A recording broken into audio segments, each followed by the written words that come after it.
todos. Estamos en vivo. Hola, ¿qué tal? Muy buenas tardes. Qué bueno que nos acompañan pues en esta sesión más de toda esta campaña que estamos realizando del PIM. No es desarrollo, sino es despojo y destrucción. Y bueno, como ustedes sabrán, tiene diferentes líneas y hoy toca la línea de por qué el PIM no es desarrollo. Entonces, a lo largo de esta línea hemos estado teniendo algunos invitados que nos platican desde diferentes perspectivas científicas, desde la visión social o económica, cultural, qué pasa con el PIM y por qué no es, pues por qué decimos o por qué se plantea que no es desarrollo.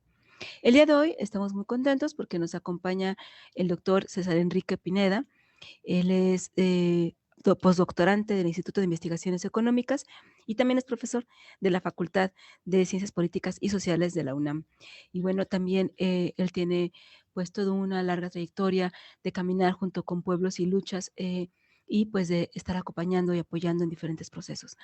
Y bueno, pues Enrique, nos da muchísimo gusto que estés el día de hoy con nosotros, que compartas pues tu palabra y que nos ayudes también en esta campaña que estamos buscando pues visibilizar qué pasa con el PIM y realmente qué hay detrás del PIM, ¿no?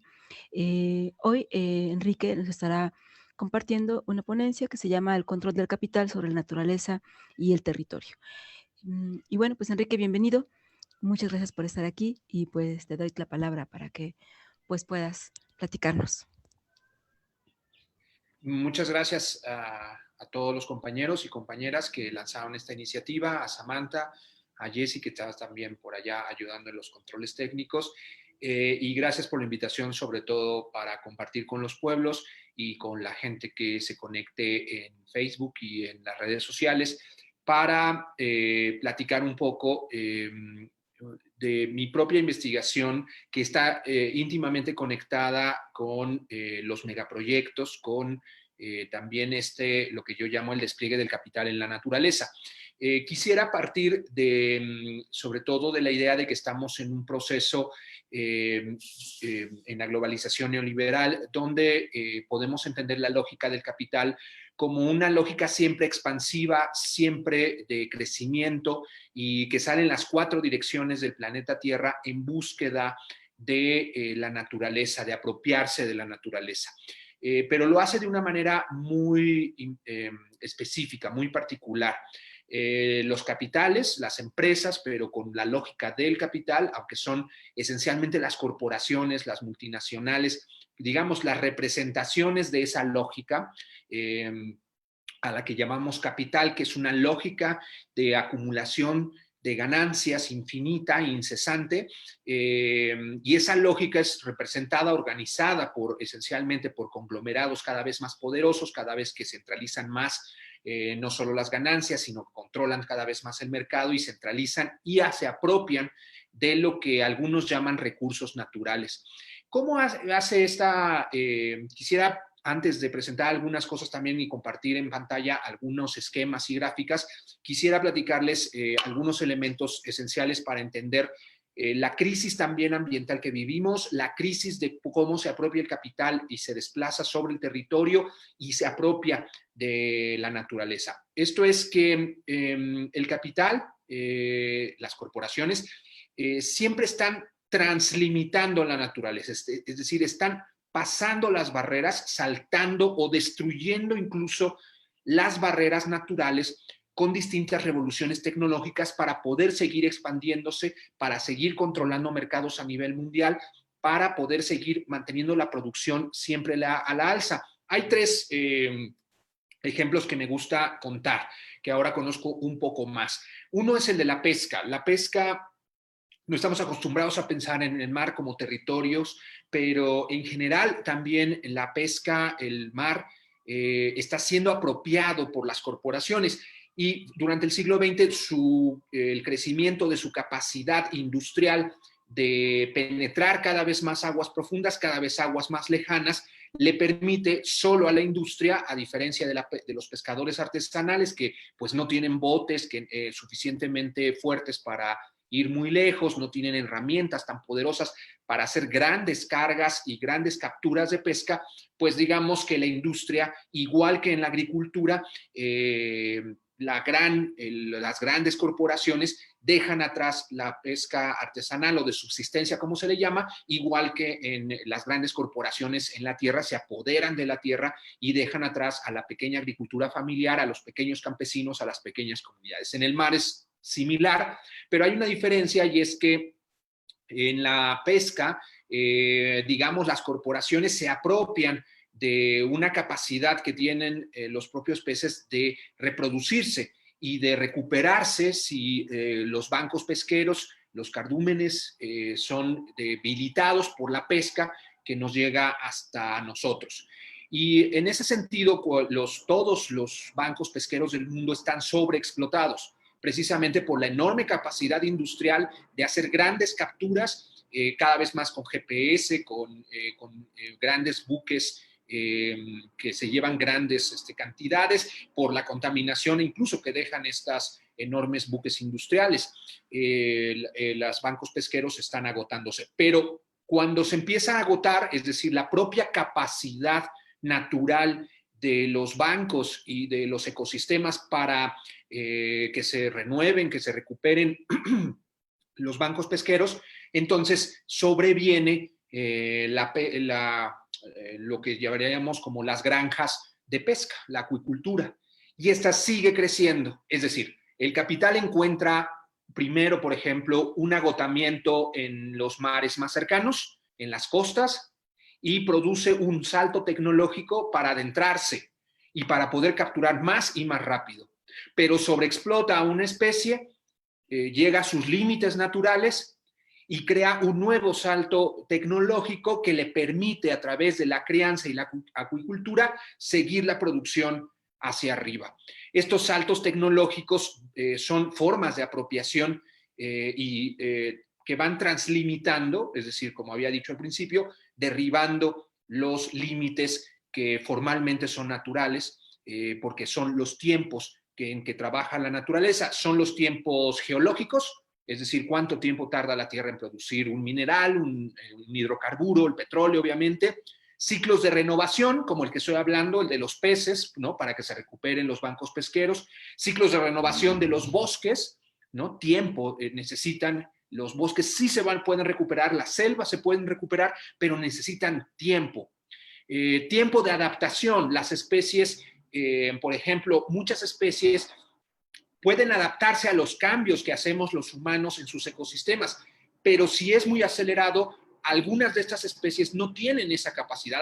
Hay especies que se adaptan prácticamente a cualquier ecosistema y son muy cambiantes y muy flexibles y tienen como muchas capacidades para vivir en múltiples ecosistemas incluso, pero otros dependen específicamente de ciertas características de los ecosistemas, ¿no? Por ejemplo, los perezosos, que se abrazan de ciertos árboles, de cierta vegetación, comen cierta flora, que si se desarticula ese medio ambiente, ese ecosistema, entonces la especie tiende a desaparecer, muere porque no se puede adaptar tan rápidamente. Y tiempos de asimilación de residuos. La naturaleza, los mares, el agua, los sistemas bióticos y abióticos pueden disolver todos los residuos que estamos desechando, pero lo hacemos a tal velocidad que eso se está volviendo imposible, que es el tema de los plásticos. Entonces, ya he dicho dos cosas. Una es que el capital translimita digamos, los límites que podrían ser naturales de renovación, de recuperación, y por el otro lado, que el capital va más rápido, quiere obtener más rápido materia natural de lo que los tiempos geológicos de renovación, de adaptación y de asimilación de la naturaleza. Esto provoca una contradicción central. Si la economía capitalista va más rápido, si los ciclos de acumulación del capital son más rápidos que los ciclos de renovación, adaptación y asimilación de la naturaleza, ahí hay una contradicción. Y este es el punto de crisis que está llevando a la crisis civilizatoria y ambiental, que provoca una dinámica, una lógica, que es la lógica de la máxima ganancia del capital. Dichos estos dos primeros puntos, quisiera pasar a un elemento más que es importante. ¿Cómo se desplaza territorialmente los capitales, las empresas, las corporaciones sobre el territorio para llegar precisamente a los megaproyectos?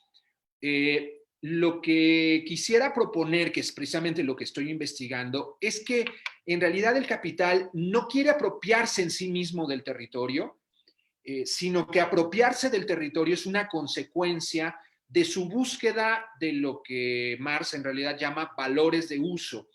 Marx dice que las fuentes de valores de uso no solo es el trabajo, o sea, las cosas no son solo útiles o se producen su utilidad, no económica, sino su uso, no solo por el trabajo del hombre, de los humanos, sino la otra fuente es la naturaleza. La fuente de los valores de uso es la naturaleza también. Entonces, aquí hay un problema, una segunda dimensión de contradicción, y es que el capital no se apropia en general de la naturaleza, sino que busca el valor de uso de la naturaleza, lo que le es útil. Y digamos que en esta búsqueda de los valores de uso naturales, provoca un caos, por decirlo así. ¿Qué busca el capital? No busca en realidad solo la tierra, sino la capacidad de fertilidad de la tierra. Busca la fertilidad de las semillas, las condiciones climáticas, todo esto en relación para la producción de mercancías, porque no busca esencialmente alimentar gente, sino producir alimentos que son mercancías para poderlos vender y generar ganancias.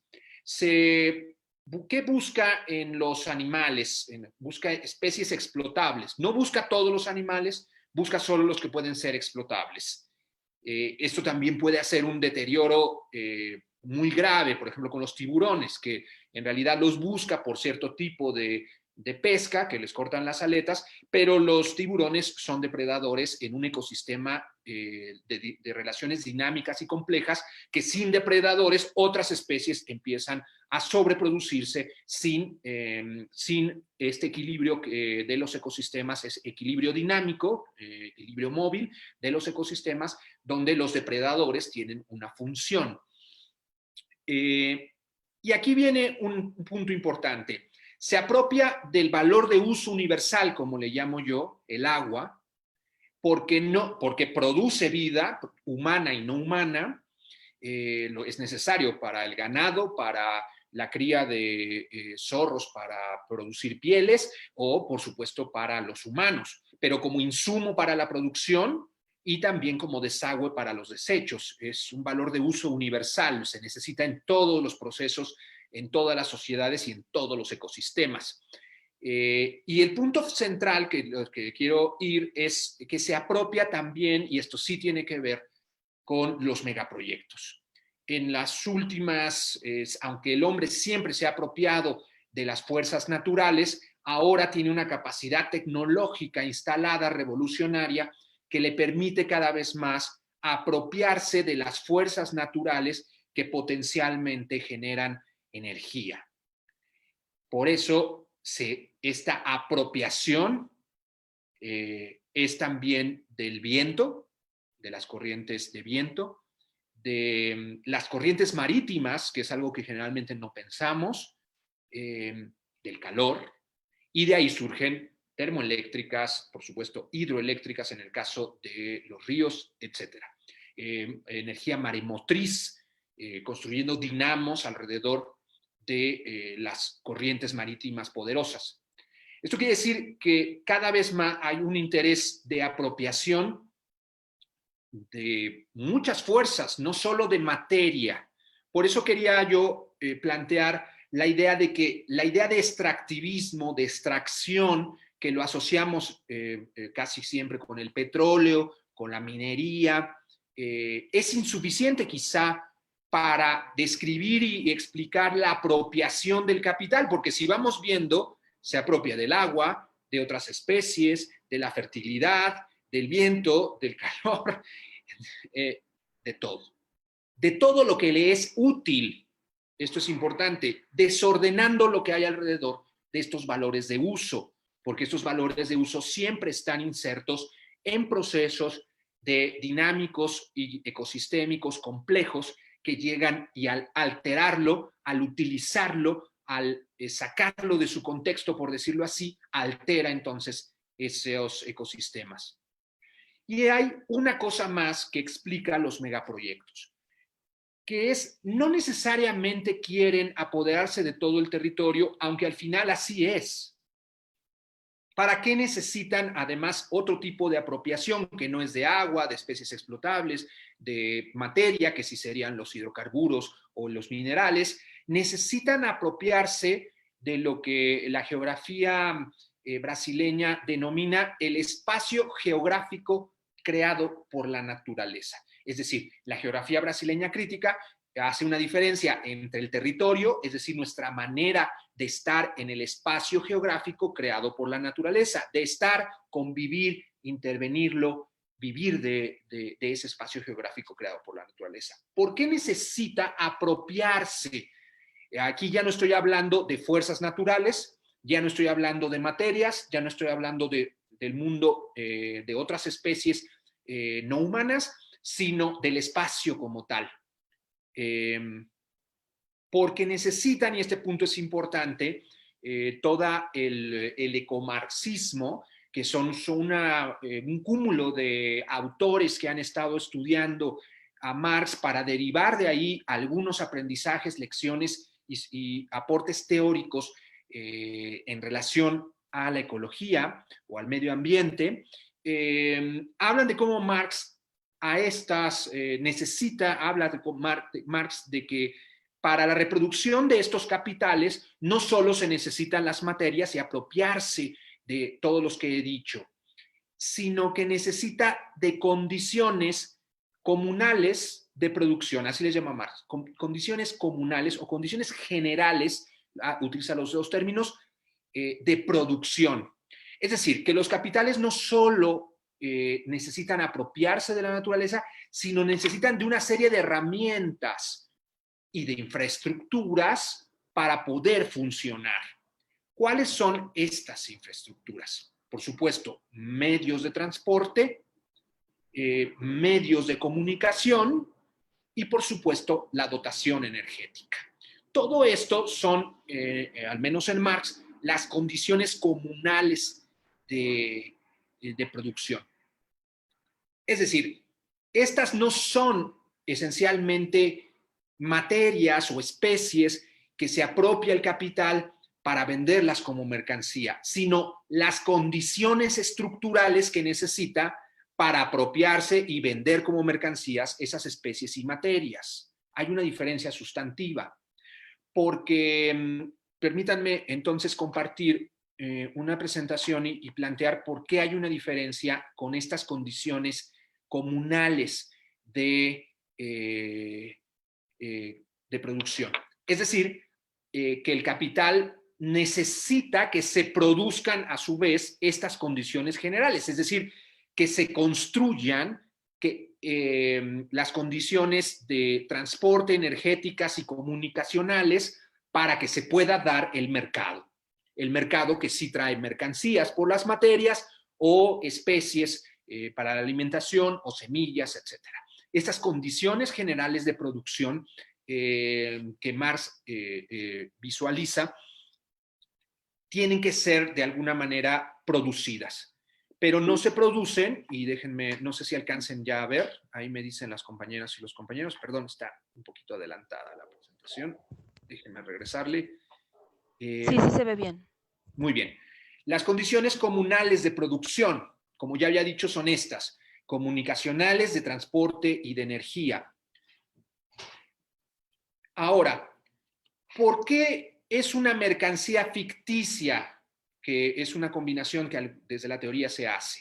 Es decir, a diferencia de las especies o las semillas germinadas que nos entregan como trigo y alimentos, o la materia transformada como objetos, el hierro, y como herramientas que no las venden, es muy difícil que haya un mercado de condiciones de estructura.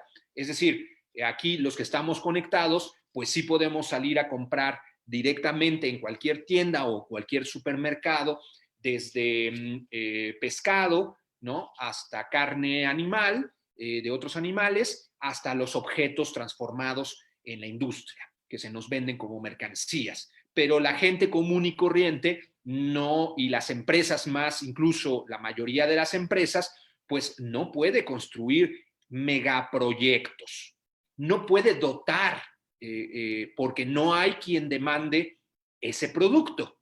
Es decir, todos necesitamos demandar comida o alimentación o vestido, pero no todos demandamos y podemos comprar termoeléctricas, hidroeléctricas, carreteras, ¿no? ¿Quién entonces? Por eso algunos autores les llaman una mercancía ficticia, porque no están gobernados por las mismas fuerzas del mercado o sus mismas reglas, que son el resto de las mercancías.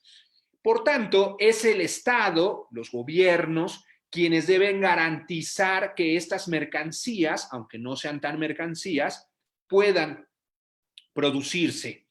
Y porque el Estado está interesado siempre en garantizar el interés colectivo de que los capitales en sí mismos puedan producir sus ganancias. Las condiciones estructurales, la base por la cual se desarrollan el mercado, son estas condiciones comunales de producción. ¿Por qué me interesa destacar este punto? Porque es precisamente los organismos internacionales y los estados los que están interesados entonces en invertir en infraestructura de energía, de transporte y comunicación y de telecomunicaciones. Vean la gráfica, que me acerco un poco, donde el Banco Interamericano de Desarrollo, que ya anuncia un poco esta visión del desarrollo, está siempre monitoreando estas condiciones comunales de producción, que no le llama así, sino que le llama efectivamente desarrollo o infraestructura. Y compara, por ejemplo, en la gráfica, cuál es la inversión pública y privada para la infraestructura entre 2008 y 2015. Vean ahí cómo se compara a todos los países y hay una exigencia, una presión internacional, tanto de los organismos multinacionales como de las grandes corporaciones, como de la Organización Mundial de Comercio, a que los gobiernos, por supuesto, inviertan en infraestructura. Vean que en México, a pesar de los enormes millones de pesos de inversión que se desarrollaron en esta etapa, aparece junto con los otros países muy por debajo de las inversiones que se exigen, que se supone son el ideal de inversión. Veamos una más, que todos estos son 2 o 3 informes e investigaciones del propio Banco Interamericano de Desarrollo. Y les voy a leer tantito lo que piensa el Banco Interamericano de Desarrollo. Dice, la inversión en infraestructura tiene como fin último el desarrollar activos que responden a las necesidades del sector productivo y de la población en general, dicen. Está muy claro que el objetivo del BID es que, como dicen, satisfacer las necesidades del sector productivo. Hay una presión entonces por darle lo que necesita para producir cada vez más rápido, que es lo que comentábamos al inicio, producir cada vez más, crecer cada vez más, pero todo esto anclado en la producción ilimitada y sin fin de ganancias. La inversión en infraestructura, aunque a nosotros nos suena como muy racional en el sentido de que es una inversión que beneficia a todos, evidentemente en el sector productivo, en los sectores económicos, está claro que es para los sectores productivos, es decir, para las grandes empresas, es decir, para quien controla el mercado, es decir, para las grandes corporaciones que hoy dominan el mercado mundial, que son las corporaciones multinacionales. Vean este comparativo de infraestructura por región entre 2000 y 2016 y vean cómo entonces el BID nos invita a través de estas gráficas y de su propio análisis a que vean América Latina, que está prácticamente 3, 4, 5, 6 en el 6º lugar en comparación con lo que ellos llaman economías avanzadas. Es decir, hay que seguir el modelo de las economías avanzadas, ¿no?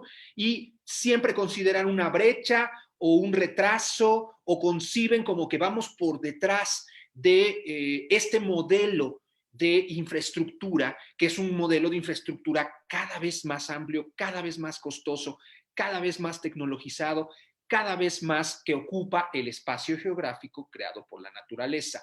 Entonces, lo que nos invitan el Banco Interamericano y todos sus pensadores, sus científicos, sus economistas, es inviertan, gobiernos, por favor, inviertan para poder alcanzar a las economías avanzadas, que son obviamente Estados Unidos, Europa, Japón, etcétera. Vean entonces, ahí lo que subrayé es, porque no se ve de lejos, son todos los países en comparación con su infraestructura y su eficiencia, esta gráfica, en 2016, y vean que México está más o menos por ahí a la mitad. ¿Cuál es el objetivo entonces, según el Banco Interamericano? Empujar lo más posible, invertir lo más posible, para que alcancemos a las economías que están supuestamente adelante de nosotros. Si lo desagregamos, la infraestructura también puede ser la digitalización, y vean cómo estos informes de estos economistas miden y entonces dicen, bueno, pues ahí por supuesto Cuba, vean que está en la lista latinoamericana de hace 6 años, muy rezagada, y aquí empieza esta noción de quién va antes y quién va después. Es decir, se constituye la idea de que algunos están adelantados y otros están atrasados, en comparación, por supuesto, siempre con las economías que tienen más, por ejemplo, en este caso, procesos de digitalización. Vean la siguiente gráfica que tiene que ver con la banda ancha. Es decir, dice cómo las economías más avanzadas, todo el mundo tiene banda ancha. Entonces, cuando un gobierno, por ejemplo, los de Ciudad de México han ofrecido muchas veces banda ancha para todos, pero en realidad banda ancha para todos significa una condición para que el capital y los capitales hagan negocios y para que los poderosos que hacen muchas ganancias hagan todavía más ganancias. Y por supuesto, miden, están muy interesados en todo lo que tiene que ver con la energía. Aquí no puse una de electricidad, que es importante por las termoeléctricas, por las hidroeléctricas, pero vean este comparativo del gas y vean cómo ha explotado, no el gas, ¿verdad? Cómo ha explotado el crecimiento de la explotación de gas y de las importaciones, dice, regionales y extrarregionales por gasoductos. Está claro que la infraestructura es una condición de la globalización neoliberal, de la mundialización de los negocios, de las grandes corporaciones que necesitan cada vez más energía, agua, infraestructura, etcétera. Y vean cuáles son estos momentos. Estrictamente son los últimos 20 años, aunque la gráfica llega aquí hasta 2015, esencialmente son la consolidación del neoliberalismo en el mundo, coincide con el crecimiento exponencial prácticamente de las importaciones de gas. Cada vez se necesita más gas. Si regresábamos un momento solo a la gráfica de digitalización, vean cómo planifican estos pensadores del Banco Interamericano. Dice, el crecimiento de la digitalización generaría al 2020, porque es un informe de hace un año, hace dos, dice, el crecimiento de la digitalización generaría al 2020 un incremento acumulado del PIB en más de 11,000 millones de dólares. Es decir, la infraestructura permite el crecimiento y la infraestructura entonces se vuelve un objetivo en sí mismo para dotar de condiciones al capital para que hagan mejores negocios. Y por supuesto, veamos esto del gas y veamos ahora estos kilómetros de gasoductos en planeamiento por región. Y es ahí donde tanto el proyecto integral Morelos con las termoeléctricas, aquí estamos hablando de gas, pero con la termoeléctrica, con los gasoductos, empiezan a tener una racionalidad que es la del capital, la racionalidad de la máxima ganancia, la racionalidad del crecimiento infinito, la racionalidad de las ganancias para los más poderosos. Es decir, los gobiernos que tienen que hacer, invertir en las condiciones de infraestructura para dar gasoductos. Por eso no nos cuadran. Cuando analizábamos hace tiempo el proyecto integral Morelos, decíamos, ¿por qué si ya hay suficiente generación de energía eléctrica para el consumo nacional? ¿Por qué si ya hay suficiente consumo de gas? ¿Por qué se necesita construir cada vez más a partir de las empresas estatales, a partir de CFE, a partir de todas las empresas que están vinculadas con la construcción? ¿Para qué se necesita cada vez más energía? Y son estas condiciones estructurales. Vean entonces ahora cómo, por ejemplo, América del Norte, evidentemente Estados Unidos encabezando una enorme sobreproducción de gasoductos. O sea, el mundo se está llenando cada vez más de gasoductos. No es una tendencia nacional, no es una tendencia de Latinoamérica, aunque el BID considere que vamos retrasados, sino un enorme proceso de apropiación del espacio geográfico creado por la naturaleza para poner y cruzar gasoductos. Lo que les interesa es cruzar los territorios y necesitan de alguna manera apoderarse del territorio en su conjunto para que pasen sus gasoductos, para que se construyan sus hidroeléctricas, para que se construyan toda su infraestructura que está pensada de manera global. No es para una empresa en particular, aunque puede haber obviamente empresas beneficiadas al respecto, no es para un Estado en general, que esa es una lógica que, por ejemplo, el presidente Obrador era una mentira, por ejemplo, una mentira descarada. Es decir, estos proyectos son estructurales en relación no solo a México, sino México en relación a todo el planeta en una enorme competencia, en una enorme carrera delirante, de locura, por construir cada vez más gasoductos en donde sea. Y vean entonces cómo el mundo se llena, por decirlo así, de estructuras, de las condiciones comunales de producción, pero en este caso de gasoductos. Quisiera entonces también comentar por último, que se me agota el tiempo. Entonces, ¿cuál es el problema de esta visión? Que estamos hablando también como el tema que han decidido los compañeros y compañeras que convocaron esta iniciativa sobre el desarrollo. Esta perspectiva comparativa en infraestructura nos deja claro como algunos elementos discursivos que están detrás. No los dice así el Banco Interamericano, no lo dice así explícitamente el gobierno federal, pero hay una visión que podemos criticar. La primera es la idea de que el desarrollo significa que los pobres puedan vivir como los ricos. Esta primera idea es muy sencilla, de hecho es muy común. Evidentemente todos pensamos que una mejor vida sería tener más cosas, un mejor nivel de vida sería vivir o aproximarnos a vivir como los ricos. Pero hay un problema, el 20% de los recursos mundiales, perdón, el 80% de los recursos mundiales los consume el 20% de la humanidad.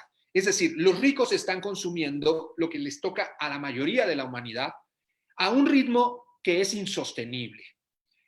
Solo para dar un ejemplo, Estados Unidos consume 15 veces más energía que México, pero solo es quizá 2.5 o entre 2 y 3 veces su población.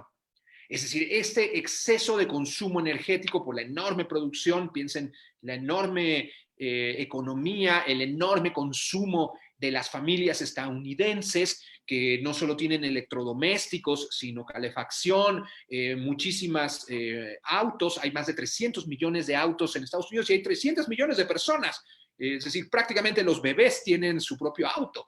Este nivel de vida es insostenible y es lo que está provocando también una crisis. Es decir, no podemos vivir los pobres o los que no somos tan pobres como los ricos. Si todos queremos vivir como los ricos, hacemos caer al mundo.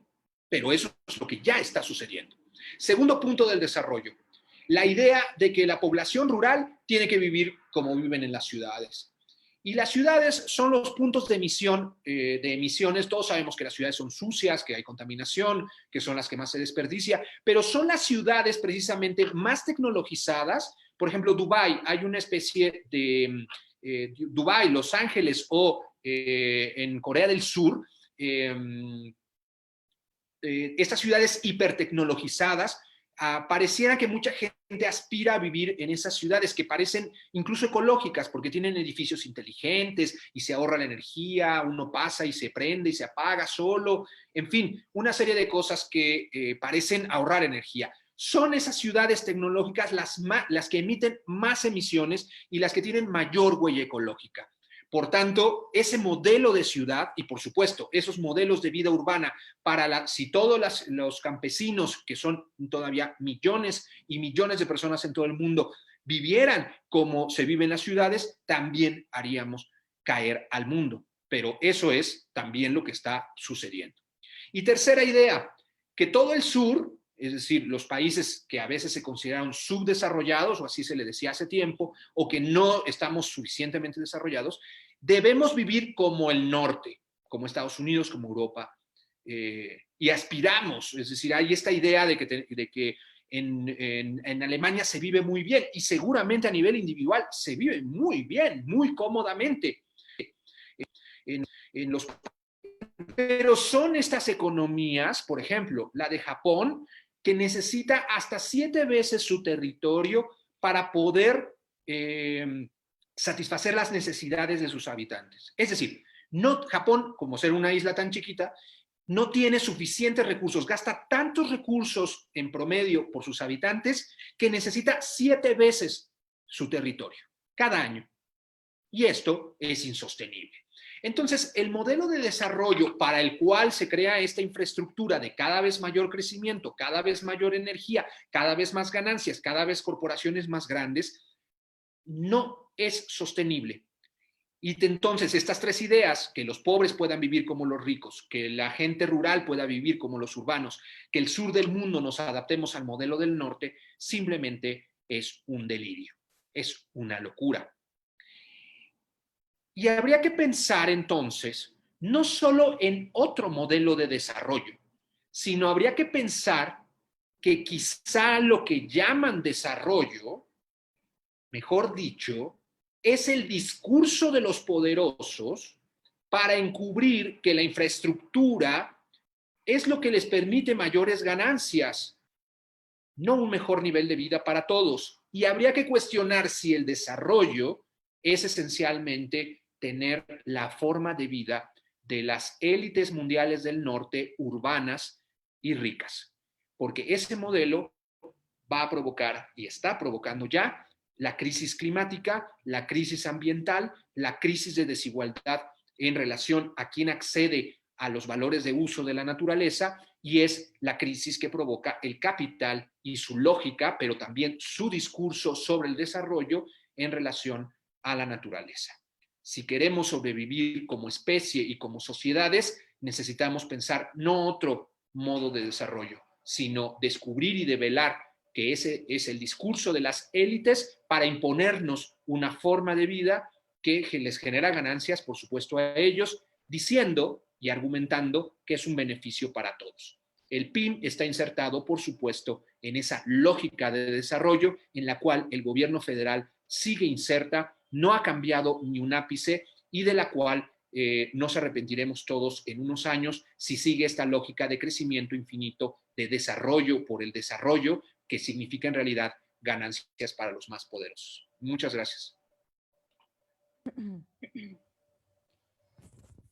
Muchas gracias a ti, Enrique. No, qué fuerte. Ya aquí ya nos dieron como 3 calambres, porque es muy interesante lo que nos compartes con la información de estos datos sobre lo que implica en realidad la infraestructura, en este caso de los gasoductos, como un elemento clave de la consolidación del neoliberalismo, y de que justamente no es un proceso ni local ni nacional, sino en realidad es una tendencia global, ¿no? Como para esta maquinaria del capitalismo y su búsqueda permanente de la acumulación, ¿no? Y nosotros coincidimos totalmente en esta idea que planteas de que se está llegando, se está translimitando los límites de la naturaleza, y que, bueno, esta es una de las causas de todas estas crisis que se están viviendo, tanto la ambiental como la civilizatoria, y de que esta idea de desarrollo, como lo planteas muy bien, estos 3 puntos que nos compartes, que esta idea siempre de idealizar al occidente, ¿no? La vida de occidente, la visión de occidente, no sé, se me hacía la idea esto de ser como los ricos, lo rural ser como lo urbano, y los países del sur ser como los países del norte, ¿no?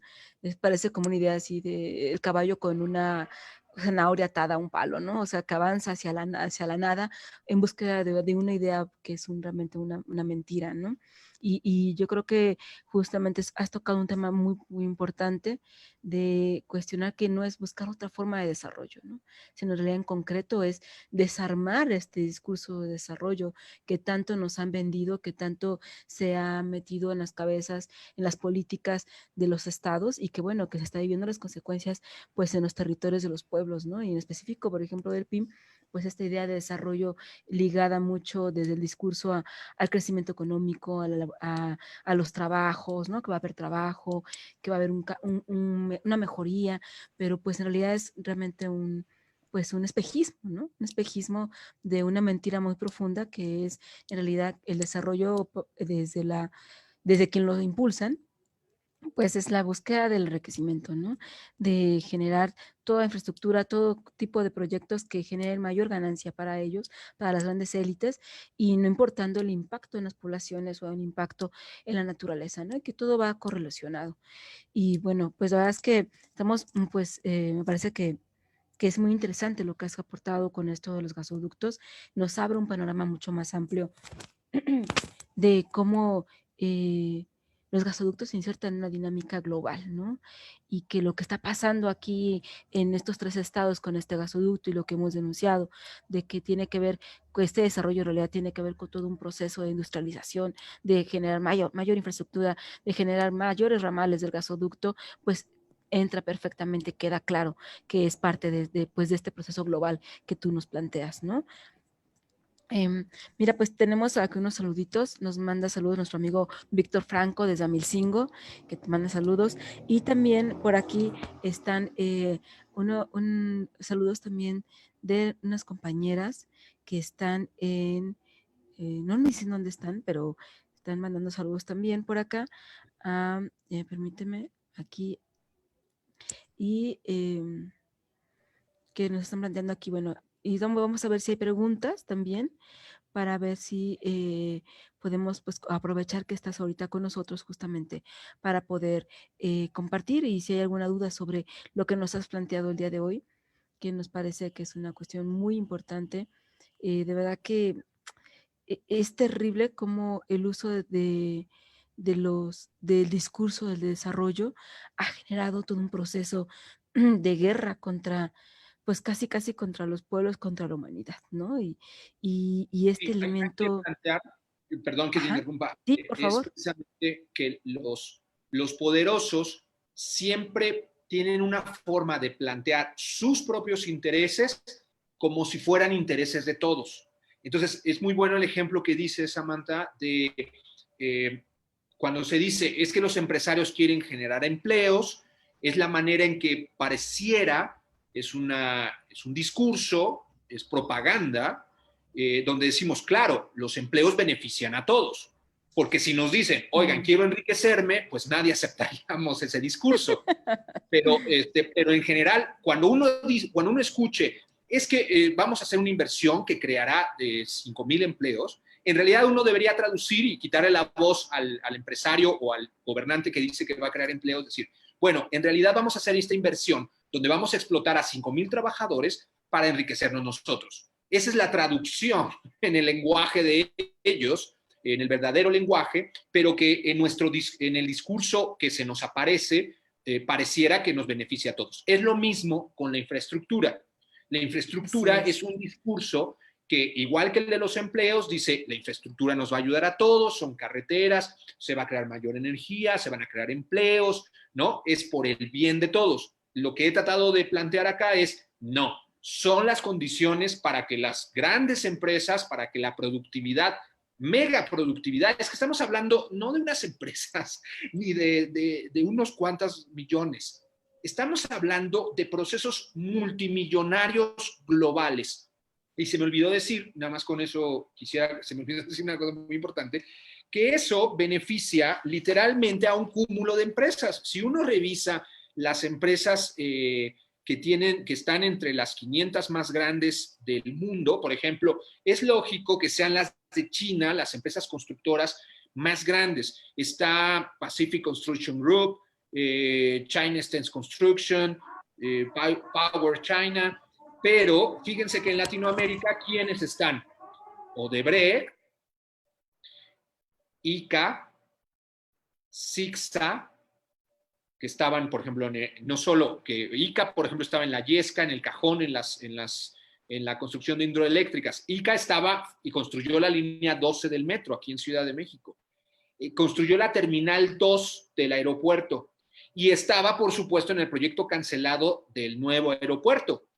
Y si uno va a las principales corporaciones europeas, por supuesto, aparece OHL, que estuvo en la construcción que pasó por el bosque de encima de los compañeros de San Francisco Xochicuautla, y por supuesto aparece Abengoa, ¿no? Es decir, es un pequeño mercado que crean los gobiernos transfiriéndoles millones y millones, porque los contratan, se dice las inversiones, pero en realidad las corporaciones se llevan unas ganancias multimillonarias y son un grupo cada vez más reducido. Controlan el mercado de la construcción. No es de que una empresa ahí que tu papá es arquitecto puede invertir y dice, yo le voy a entrar.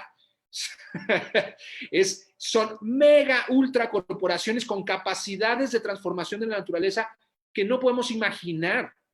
Y solo ellos pueden hacer estos megaproyectos, por lo cual es prácticamente un juego entre amigos que dicen sacan la licitación y bueno, son estas megaempresas que se benefician de la construcción de megainfraestructura, ¿no? Olvidé decir eso que es importante, porque sí hay quien se beneficia, no solo ya cuando las condiciones económicas productivas para las megacorporaciones funcionen mejor, sino literalmente se benefician un grupo, un cúmulo cada vez más centralizado de megacorporaciones de la construcción.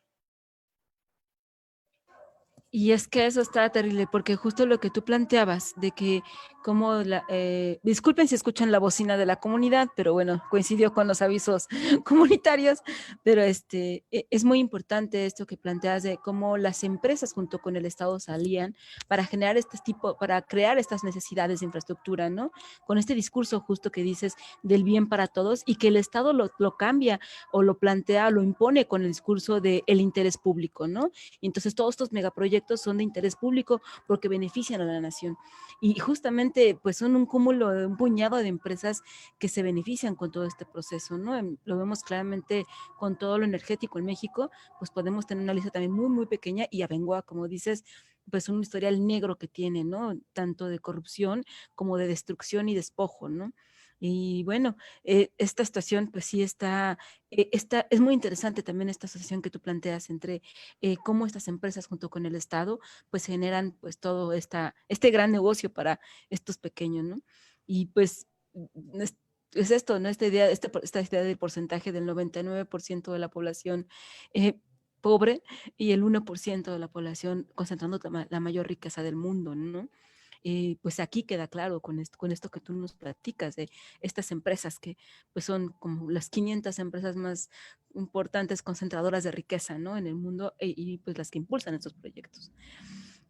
Pues es muy importante, creemos también esto que tú nos aportas, pues de como quitarle, ¿no? Las capas a este discurso de desarrollo y realmente profundizar en lo que significa para el gran capital y todo este proceso de acumulación, ¿no?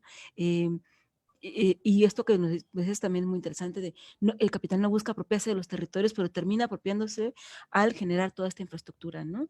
Y eso es lo que también está generando mucha violencia, está generando toda una serie de violaciones a derechos humanos y pues el riesgo a la vida misma de la humanidad, ¿no? Con todos estos procesos. Pues Enrique, te agradecemos muchísimo tu participación. No sé si quieras como cerrar con algo más, aportarnos algo más desde esta visión que nos das. Solo decir que cuando precisamente los poderosos tienen este discurso que en realidad es de beneficio particular, los poderosos no solo los gobiernos, sino los empresarios, tienen este discurso de presentar un interés particular como un interés general, a eso le llamamos precisamente un discurso hegemónico. Es decir, no lo creemos. Y entonces ya no nos tienen que obligar con la policía, sino decimos, claro, ¿no? Vamos a progresar, vamos a tener mejores empleos, por lo cual hay que apoyar la consulta, por ejemplo, que hace López Obrador sobre el Tren Maya o sobre la hidroeléctrica, ¿no? La termoeléctrica. Entonces, creo que es muy importante desmontar esos discursos sabiendo todo este proceso y que podamos tener otra visión alternativa y que los pueblos están construyendo alternativas en todo el planeta y que hay que aprender de ellas. Y solo agradecer una vez más la invitación para participar con ustedes y por supuesto desde el ámbito que estoy haciendo, desde la investigación y lo académico, todo lo que pueda ayudar a los pueblos y a sus luchas, lo pongo a disposición de ustedes como compañeros para difundir, para divulgar, para comprender y para hacer más fuertes las luchas de los pueblos, ¿no? En lo poquito que podamos apoyar. Y eso es todo.